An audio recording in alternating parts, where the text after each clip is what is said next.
So, hello guys, welcome to my channel Law Power. Today we are going to study about writs. writs ये क्या होता है? writs ये आता है किस में? कॉन्स्टिट्यूशनल रेमेडीज में. और ये किस आर्टिकल में आता है? ये आर्टिकल में आता है आर्टिकल 32 में. बट फर्स्ट ऑफ ऑल हम लोग ये देखेंगे पार्ट 3 ऑफ इंडियन कॉन्स्टिट्यूशन. ये क्या होता है?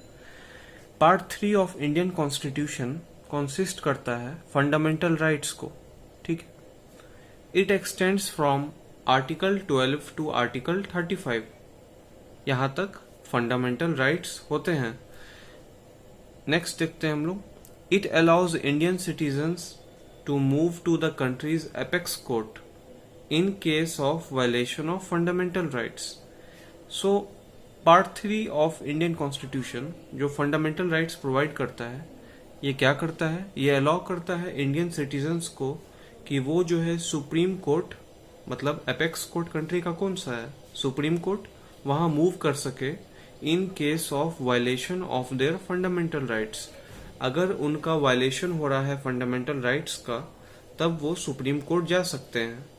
और हम लोग नेक्स्ट देखते हैं doctor B R Ambedkar.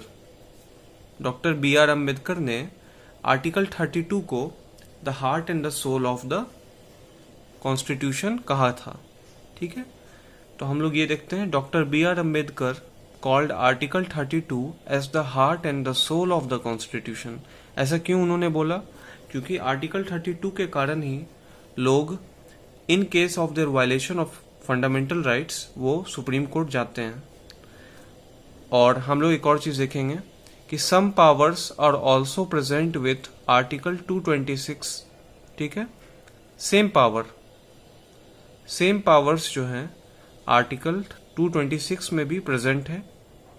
But एक डिफरेंस क्या है आर्टिकल 226 और आर्टिकल 32 में, कि article 32 is a fundamental right, लेकिन आर्टिकल 226 एक फंडामेंटल राइट नहीं है. सो ये रिट्स का पावर जो है आर्टिकल 32 में भी है और आर्टिकल 226 में भी है. बट डिफरेंस क्या है इन दोनों में? आर्टिकल 32 जो है एक फंडामेंटल राइट है, आर्टिकल 226 फंडामेंटल राइट नहीं है. नेक्स्ट देखते हैं कॉन्स्टिट्यूशनल रेमेडीज के बारे में. What is constitutional remedies? इसका डेफिनेशन क्या है? Let's read this. A person can move to Supreme Court if he or she wants to get their fundamental rights protected. This can be done with the help of Article 32 and Article 226. Constitutional remedies क्या होता है?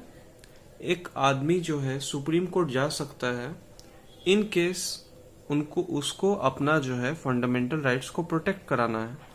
और ये कैसे किया जाएगा? ये किया जा सकता है आर्टिकल 32 एंड आर्टिकल 226 से. ठीक है.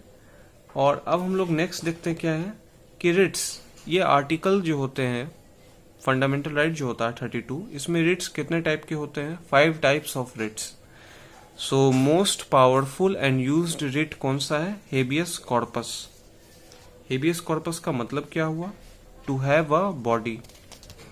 नेक्स्ट पेज हम देखते हैं. देखिए 5 टाइप्स ऑफ रिट्स होते हैं. हेबियस कॉर्पस, इसका मीनिंग क्या होता है? To have a body. Mandamus, we command. Prohibition, to forbid. Certiorari, to be certified. Quo warranto, by what authority. और हम लोग एक और चीज यहाँ पे ये जानेंगे कि ये रिट्स का जो ऑर्डर लिखा हुआ है यहाँ पे, इसी सेम ऑर्डर में ये यूज होते हैं. सबसे ज्यादा यूज होने वाला कौन सा रिट है? Habeas corpus. उसके बाद मैंडमस, फिर ये दोनों आते हैं प्रोहिबिशन एंड सर्चुरारी, फिर आता है को वारंटो. और इसकी मीनिंग भी यहाँ है. So thank you guys. This will be for today and thank you guys. Do like and subscribe my channel. मेरे चैनल का नाम क्या है? Law power. Thank you.